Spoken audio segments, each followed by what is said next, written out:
All part of the plan? If you thought delaying the employer mandate on health care was bad news for the president's health care law, think again. Brad Blakeman says this delay will push millions into the government-run health care exchanges, and that was the White House's plan all along. Richard Socarides and Sherry Jacobus is back. But Brad, so you think that the White House was this brilliant that they plotted this thing so well to have this many faults and this many dysfunctions that this is what they wanted the whole time?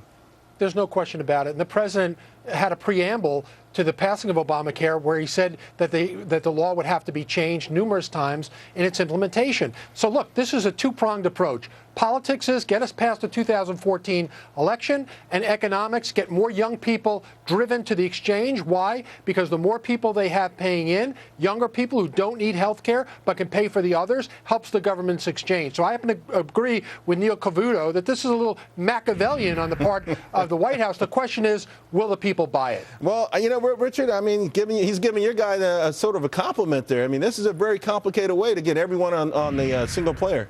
Part of me wishes it were true that they were that clever. I mean, I think, though, that this is a good thing for small business that may need a little more time. It only affects a small number of companies, right? Because 95% of companies with 50 or more employees offer this insurance anyway. But Richard, hold on a second. Do you think, though, would you admit that the ultimate dream of the left is to have a single-payer program?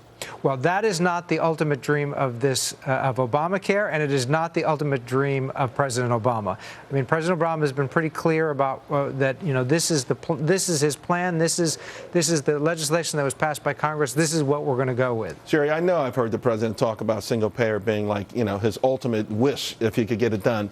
Now, have they been this brilliant to put it together in a way where it would fall apart and just fall right into their laps this way? I don't know if they were this brilliant, but they're certainly rather gleeful that it seems to be happening this way. We've seen that with Howard Dean. But here's the other thing. You're going to have a lot of people who were going to be cut back and have to work less hours, make less money to stay under that 30-hour-a-week threshold where the employer mandate would kick in, that now get to have full-time jobs and get to make some money. So that's the bright side. But here's the thing. They're going to have to get rid of the individual mandate, delay it as well. That's the only way to make this even, so that the individuals aren't forced to go out there. And then you're going to find out that maybe people don't like this idea that this president. Well, so far we found out, Brad, that no one hardly likes it. The longer it's been implemented, the worse the ratings have been. But is that the next step? Is that the next step to get rid of the individual penalties? Not by the Obama administration. They need the individual mandate to carry them through this period where they've given a reprieve to the businesses with 50 or more. So this is not in their interest to have less young people driven to their exchanges. It's their modus operandi to get more people, young people preferably, to pay in. The people who supported this guy the most are hurting the most, whether it's in unemployment or health care. You get what you pay for. You know, and to that point, Richard, it feels like it's like another one of these gifts that Mitt Romney talked about. Now, because this whole thing is in disarray, if you need a subsidy from the government, you don't have to prove your work. You don't have to show anything. You just show up, say, hey, listen, I need a subsidy, and they start cutting you a check. I mean, isn't this another way to lure more and more people onto this thing? Well, let's remember that these exchanges that we're talking about are not a single payer program. They are a way for the government to administer an insurance plan. That, you know, it's not universal health care. A week ago in California, Aetna dropped out. Another major health care, I think United Health dropped out. It feels like ultimately they will be single payer. I mean, because if the insurance companies can't make money in them, sooner or later they're going to walk away from it. Well, ultimately, it may morph into something, but this is not a single payer plan. The exchanges are not a move towards a single payer plan, and I very much doubt that the administration planned this as a way to conspire to bring about something which the legislation does not call for. They may not have planned it, but they wished it, and I think that's where we are, and their wishes come true.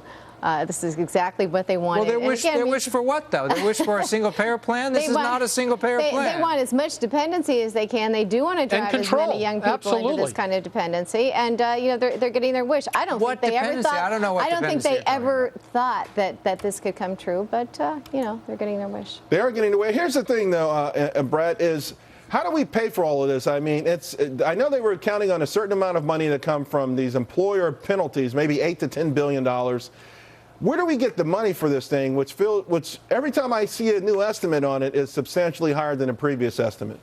Well, look, my belief is that President Obama believed he inherited a bad deal with the economic condition that our country was in, and he's going to hand off a terrible situation to his to the next president. And the fact of the matter is, Charles, just look at what the government is supposed to provide in health care, whether it's Medicare or Medicaid. It's going bust. So we didn't fix the programs that we were already obligated to. We created a whole new program, and it's economically unsustainable. So the president wants to get it started, wants to get enough of it implemented, and then turn it over to the next guy and say good luck.